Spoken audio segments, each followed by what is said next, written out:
Okay, I think we should kick off here. So first, welcome everyone to our 10 and 20 series. This is a webinar series that we started here at the State Chamber this spring, and it's been great so far. So want to thank you and remind you that if you attended a previous one, that we have a door prize drawing. So if you stick around to the end, we will have a Made in Oklahoma gift pack for one lucky member of the State Chamber. I want to dive right into our speaker, but before we do, our speaker is Glenn Spencer from the U.S. Chamber. He's Senior Vice President of the Employment Policy Division. And I'll tell you a little bit more about him, but our topic is about the Federal Protecting the Right to Organize Act, PRO Act, which I think it's safe to say, and our speaker can correct me if I'm wrong, but this would be the most significant change to U.S. labor law, at least in my lifetime, and probably since the passage of the Taft-Hartley Act in 1947, which sort of created the regime that we live under now. So this is, excuse me. This is flash down. You see that turn? Sorry, we'll keep going.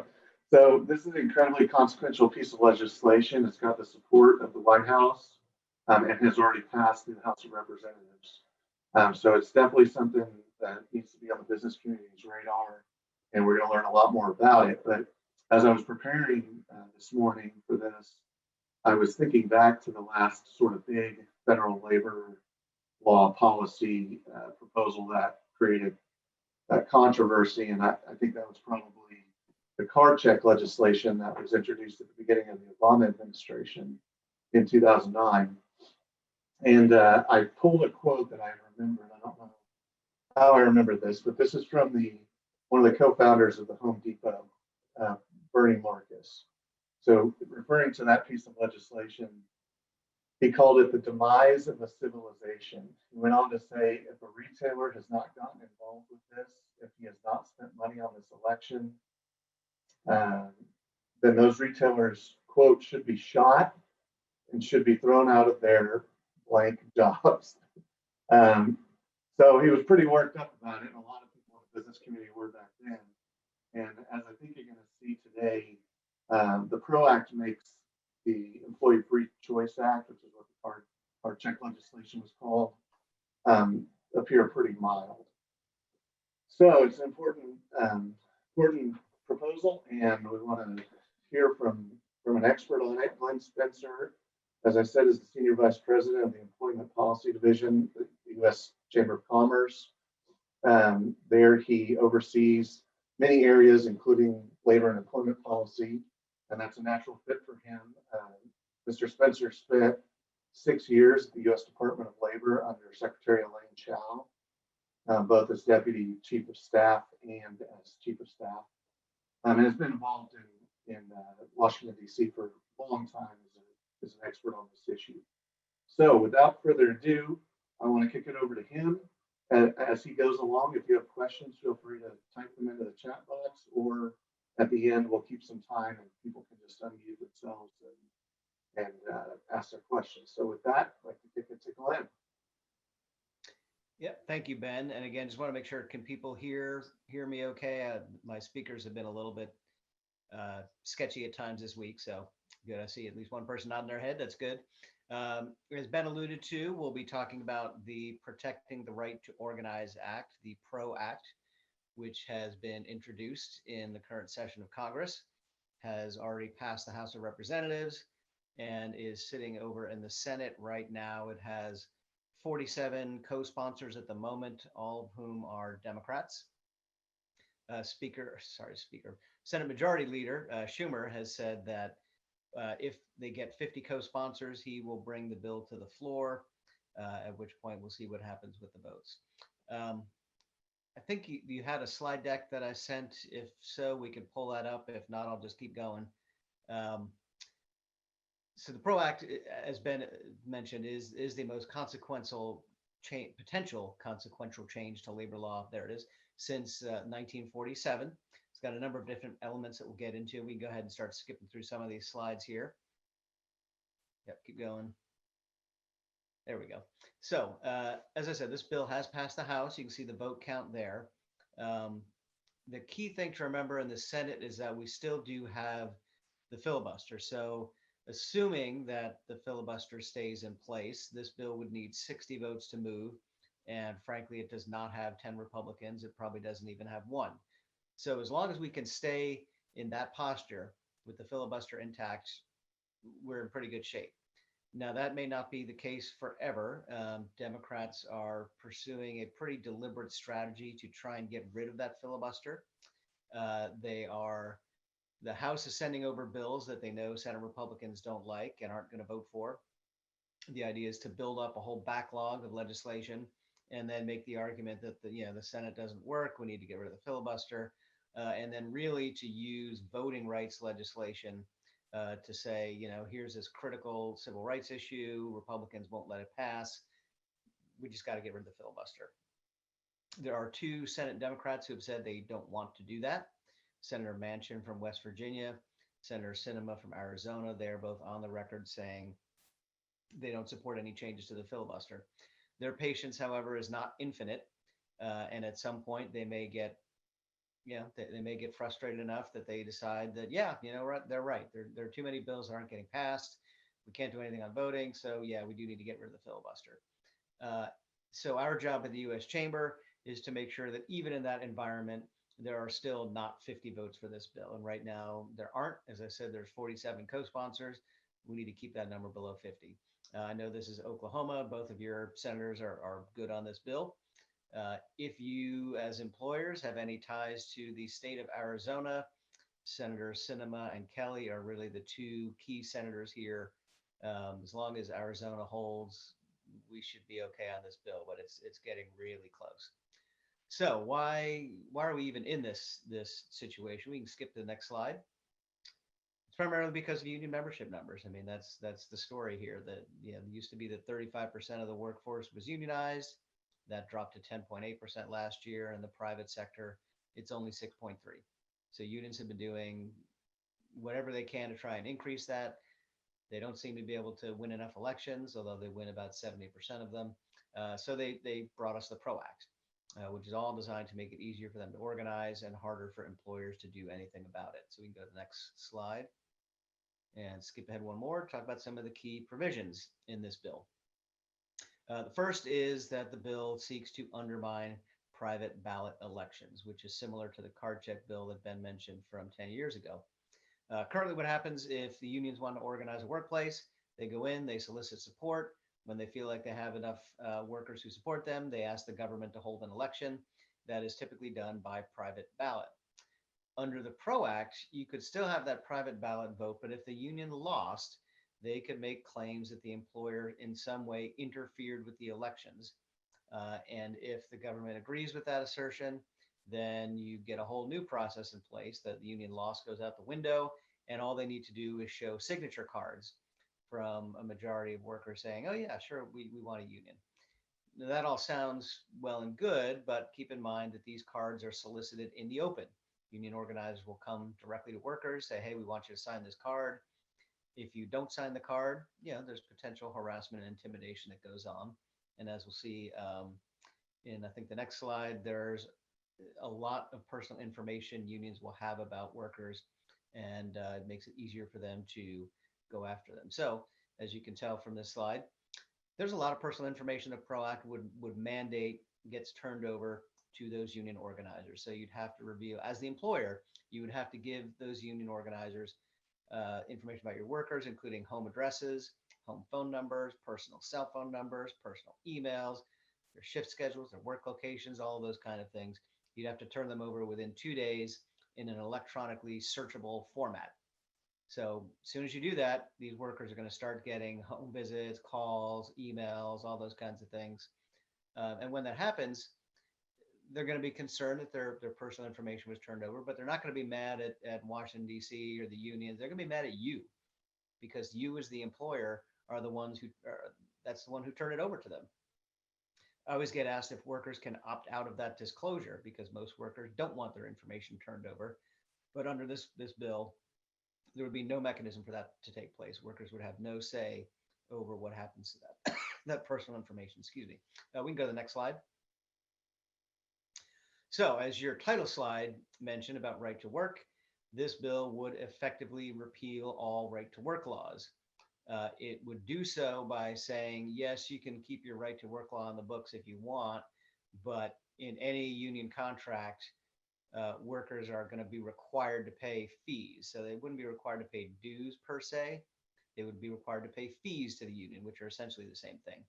And if a worker chose not to make those payments, like they can do now in Oklahoma, quite simply, they could be fired and probably would be required to be fired. The union would make the case that, hey, everybody in this workplace pays union dues, and if you don't, you're out. So it would effectively end all right to work laws in the 27 states that currently have them, including Oklahoma. And that takes place without any action by your state legislature. Really doesn't matter what they put on the books regarding right to work.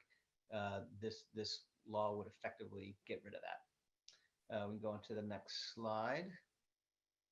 The bill also makes changes to how you define an independent contractor under federal labor law. What it would do is it would adopt the so-called ABC test that California put in place 2 years ago, which has been pretty disastrous in the state. The ABC test basically says, here's the 3 factors, A, B, and C. Worker has to meet every one of those 3 factors. If they flunk one of those prongs, then they lose their independent contractor status and they are determined to be employees. Now, when we think about independent contractors, we tend to think about, oh, the gig companies, Uber, Lyft, and those kind of guys, because their workers are all independent contractors. But just about any entity that uses independent contractors would face this same situation, and that's trucking, IT firms, insurance companies, financial services firms. There's a whole range of different businesses that use independent contractors. And under this ABC test in the PRO Act, most of those workers will be determined to be employees rather than independent contractors. So very concerning. This law has not worked very well in California. The legislature has had to come back in periodically to add more and more exemptions to it because they have found this ABC test to be a very blunt instrument that has swept in all kinds of workers they really didn't mean to cover. The PRO Act does not include any of those exemptions that California put in place. So just about everybody is going to be ruled as an employee rather than an independent contractor under the PRO Act. We can go on to the next slide. Secondary boycotts. So most people are probably not familiar with what a secondary boycott actually means. And that's for a simple reason. It's because this activity has been illegal since 1947. Under current law, if a union wishes to organize, let's say, a hospital or a factory, that's where their activity has to take place, right? They can do the pickets and strikes, whatever they want, at that employer that they are trying to organize. Under the PRO Act, they could take those activities much further. So let's say they're trying to organize the hospital. Well, they don't even have to picket at the hospital anymore if they want to. What they could do is find all the different entities that do business with that hospital and then go picket those businesses. So think about the bank that provides finance to the hospital, the insurance company that provides the malpractice insurance for the hospital, the company that delivers supplies, or the blood bank that sends blood supplies to the hospital. Any of those entities could be the subject of pickets and protests and strikes if secondary boycotts were allowed, which the PRO Act would do. So the goal here would be for the union to say, okay, we're not even going to go after the primary target, but we're going to make it impossible for that target to stay in business because we're going to shut down all the inputs that they need to survive.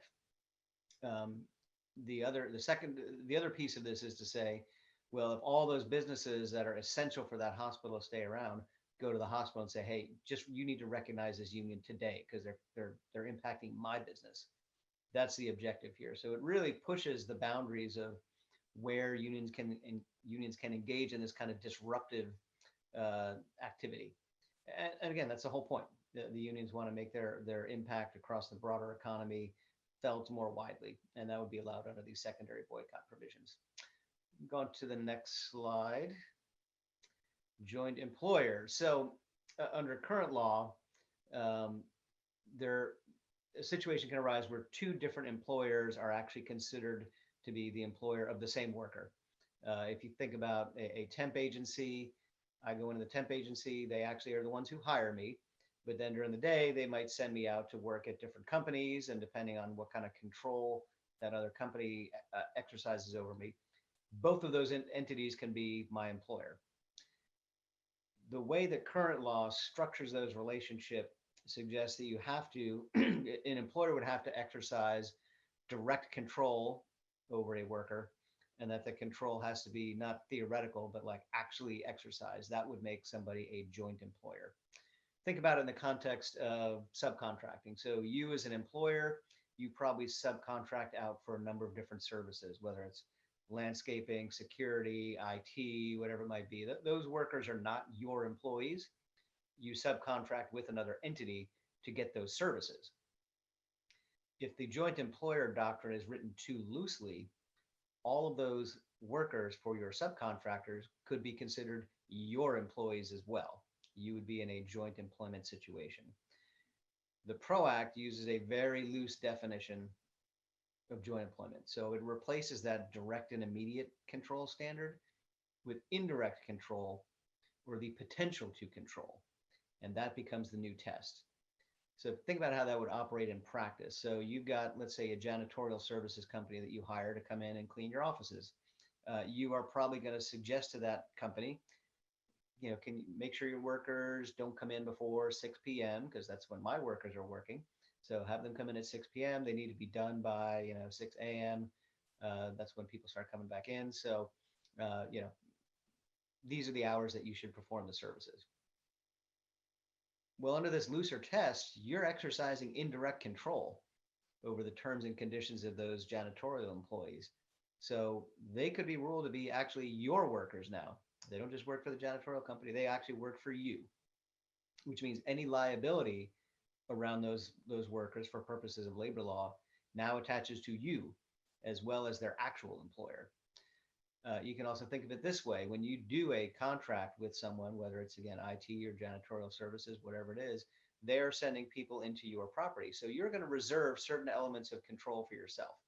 For example, if one of those workers were to show up with a firearm or drunk or be, making racial comments about other people in the building or, acting violently, you as an employer are going to reserve the right to get that person off your property immediately.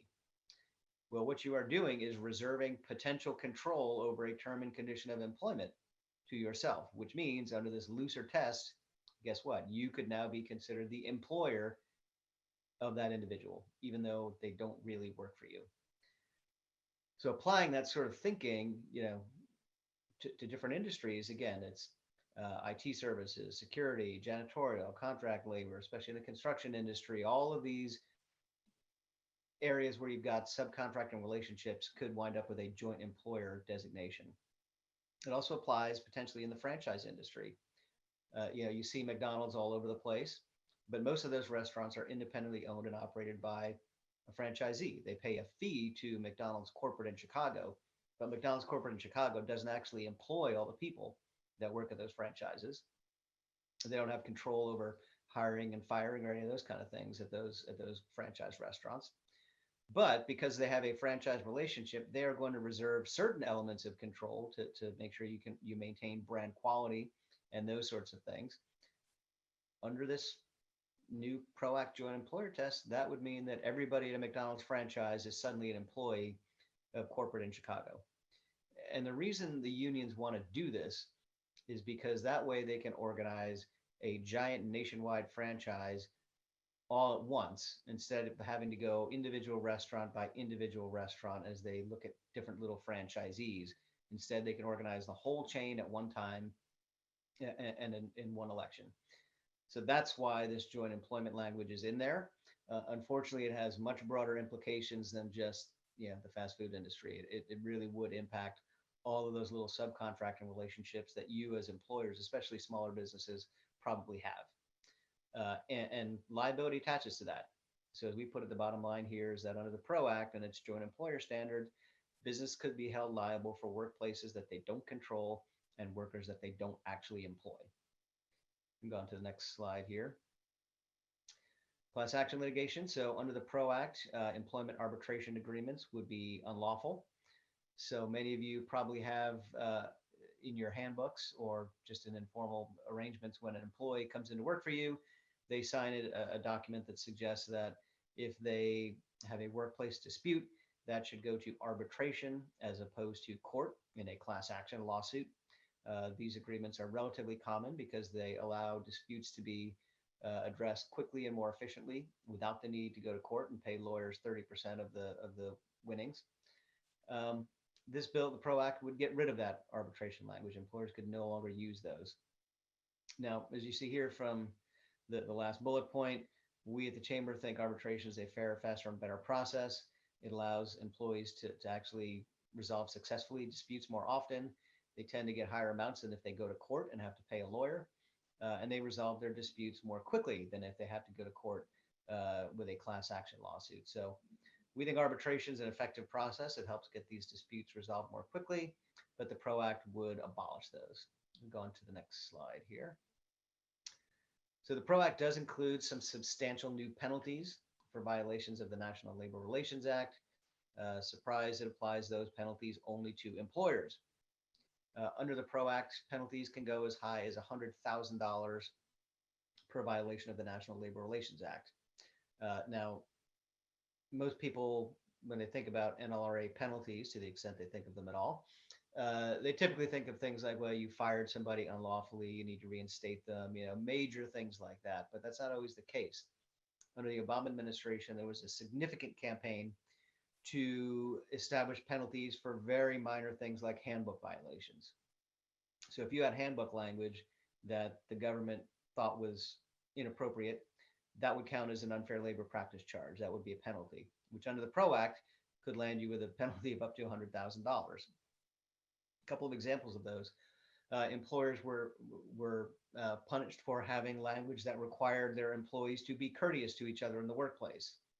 Employers got in trouble for provisions maintaining that their parking lots were their own property and workers should not congregate there after hours. They got in trouble for things like disciplining employees for making ethnic slurs, stuff that we would all think like, of course, this is just common sense. Like, of course, as an employer, you're going to require this kind of stuff.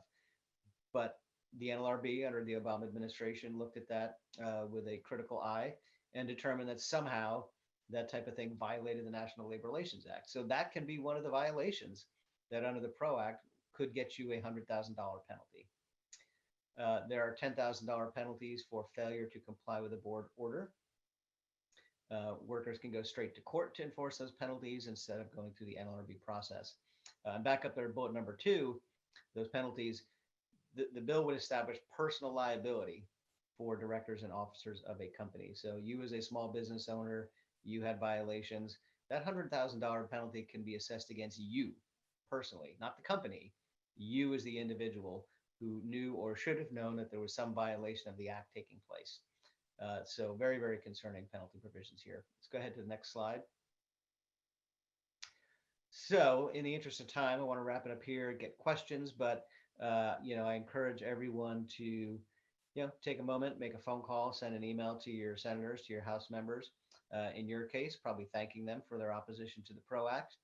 But again, if you've got relationships in states like Arizona, be a good time to thank those 2 senators for not co-sponsoring this bill, because at the moment they are not co-sponsors, and to just encourage your senators to keep opposing this bill. It's a proposal that is not going to get any better, no matter how much anyone talks about compromises or anything else. From top to bottom, this bill is pretty harmful. So with that, let me stop there. And if anybody has any questions, happy to answer them. Thanks, Glenn. If anyone has a question, either put it in the chat box and we'll read it, or you can just unmute yourself and ask. And while you guys are thinking of that, I was curious, Glenn, as I was listening to this, have you heard any discussion? Is there any effort in the works to achieve some of these provisions through the regulatory process? If it's not able to get through the Senate, what's the concern level there? Yeah, so most of the provisions here would be difficult to do through regulation, at least as far as the National Labor Relations Act is concerned. Most, but not all. So, for example, the joint employer provisions, the previous or the Obama administration, I should say, uh, the NLRB then did have in place a much looser joint employer standard, similar to what would be done under the PRO Act. So that is one avenue that the NLRB could take.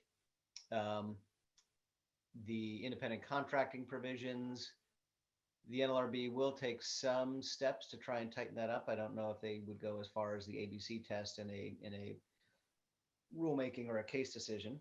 Um, the Department of Labor is looking at both joint employment and independent contracting through the regulatory process. But things like card check and some of these other things, penalties like that would have to be done through legislation. Now, there's been some talk about could you use reconciliation to sneak some of this through? Because as we all saw during the COVID relief bill and what's being talked about with infrastructure, you can use that reconciliation process to move things through the Senate with only 51 votes. Most of the items, if I think really all of the items in the PRO Act would probably fall out of that process. I think they would be ruled by the Senate parliamentarian as not being appropriate for a reconciliation bill. One thing we are starting to see is some individual provisions of the PRO Act sneaking their way into other bills. For example, there's a piece of the legislation that's been introduced on broadband and technology. For whatever reason, that has taken some language out of the PRO Act and dropped it right into that bill. Really has nothing to do with broadband, but it's in there. There was a UI, unemployment insurance reform bill introduced 2 weeks ago, included the ABC test on independent contracting from the PRO Act for whatever reason. So we are seeing those bits and pieces try and sneak their way into other bills. So it just requires us to be a little more vigilant in how we look at all that. Definitely, and that's something we definitely want to monitor and keep our members aware of as that goes forward. Susan had a good question. What states are supporting this act, if any? I think she's probably getting at, are there similar efforts to enact some of these provisions in states, and where can we expect that? Well, most of this requires federal activity because the National Labor Relations Act has very broad preemptive authority. So it's hard for states to introduce some of this kind of stuff on their own. They don't really have the authority under federal law to do it. Now, that said, from just a state perspective, as I said, there are 47 Democratic senators who currently are co-sponsoring this legislation. They come from some of the states you might expect, California, Oregon, Washington, those kind of places. So, we'll see how that works out. But really, our Arizona is kind of the key state right now. Okay. So, does anybody else have questions you want to put in the chat or just chime in? I was curious, this recent vote with Amazon, where there was an effort to organize the Amazon workforce that failed. How do you see that sort of effort playing into this, and just thoughts on that? Yeah, that certainly the advocates of the PRO Act have held that vote up as an example of, look, unions can't possibly win any elections, so we need the PRO Act to make sure that we level the playing field. The reality is that unions have been winning about 70% of the elections already. And the Amazon campaign had its own unique dynamics to it that always was going to make it difficult for the unions to win. I mean, you're talking about a relatively low income state, and jobs at Amazon were paying $15 an hour and up from there. So for the state of Alabama, the pay at the warehouse was fairly good, and they offered benefits and those kinds of things. So it was a tough sell from a value perspective, right? And you saw that in quotes from some of the workers after the vote who said, we looked at this and we figured the only thing the union really could give us was a check, or was a bill every month for dues. They weren't going to be able to really raise our pay above what it already is. They weren't going to be able to get us more benefits than we already have. So they really didn't have anything to put on the table. And that's why you saw the outcome, as high as it was, 2-1 against unionization. So again, certainly people have held that up to say, yeah, we need to level the playing field. Fact of the matter is that the individual circumstances of that campaign at Amazon always meant it was going to be a tough one for the union to win. And frankly, I'm not sure they ran a very good campaign either. So Yeah. you'll hear the argument, but I don't think it holds water. Yeah, I saw several quotes from Amazon workers who voted in that election saying basically what you just said, that we didn't see any benefit to joining the union. That it didn't have anything to do with the procedure to elect them. That it just we didn't get any benefit from it. We'll get a couple of questions asking if you would be all right with us sharing some of your slides with those who are on the call so that they can Yeah, take it back to absolutely. their You got company. so yeah. Feel free if anyone in the audience wants them. Yeah, feel free to share those. And I'd encourage everyone too to go to the U.S. Chamber website and our website. There's lots of good materials on this topic that you can take with you. Yeah, we've got a dedicated PROACT website. If you go to stoptheproact.com, there's all kinds of information on there. There's letters that other state chambers have sent in. There's a letter writing tool that individuals can use on their own. So lots of good information on that website. Again, it's stoptheproact.com. We have other questions? I can keep asking mine, guys, because I'm really fascinated by this topic. I went through and I pulled this is the kind of nerd I am. I went and pulled the Oklahoma GDP and per capita income numbers from statehood to today, and then I marked there where the year that we passed right to work in 2001. And there's lots of factors at play, but there's a noticeable increase in both of those things after 2001. And I'm no economist, but I think we all know how important right to work has been to the economy of the state, and it would be gone with the PRO Act. So, with no other questions, I got one more, Glenn. So, I think we have a mix of size companies here and different industries, but maybe touch a little bit more on the practical side of the ABC tests with independent contractors and what that would really mean for a business. You explained it well in your presentation, but just in kind of nuts and bolts terms, what our employers might see if that were to go into effect nationally. So what that would do, the ABC language, it would essentially mean that all of your independent contractors would be considered your employees for purposes of labor law. So under current law, independent contractors are not eligible to unionize. They are outside coverage of the act. What would happen with this bill is they would all be eligible to now unionize. And so unions could come in and try and organize those groups of workers. They could figure out the right bargaining unit to put them in. Once they were organized, if the unions won an election with those individuals, you would then have to bargain over all the typical things you would bargain over: pay, hours of service, working conditions, all those kind of things. And essentially those workers would lose the independent flexibility that they currently have now. And you would have then all the employment obligations that you would have if they were your regular employees. And because they are individuals who probably work for more than one business, you then also potentially have a joint employment relationship with those individuals. So it makes it really, really more difficult to utilize independent contractor relationships for small businesses who are used to outsourcing a number of those kinds of services to individuals. All that gets a lot more complicated, and there are liability provisions that flow from that too, because any violations of the National Labor Relations Act now become your concern as an employer under labor law, whereas that wouldn't be an issue if they were independent contractors. Yeah, I think this is often talked about in the news as a provision related to Uber, because Uber drivers are independent contractors. But really, the effect on small business would just be enormous. Small businesses are not used to dealing with a union and having to bargain.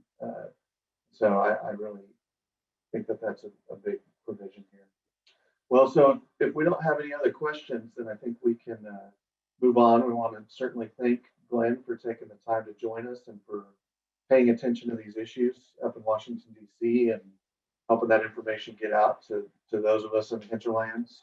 As I promised, we have our door prize drawing.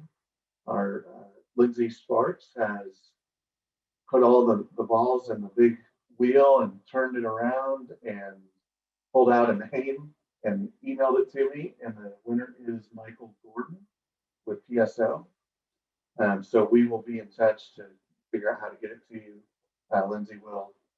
But want to thank everyone for being here. And if there is, if you haven't already, be sure to register for our next 10 and 20, which is related to the judicial branch's impact on Oklahoma's economy. That's May 4th at 10 o'clock in the morning. So if there's nothing else, we will adjourn. Thank you all. Right. My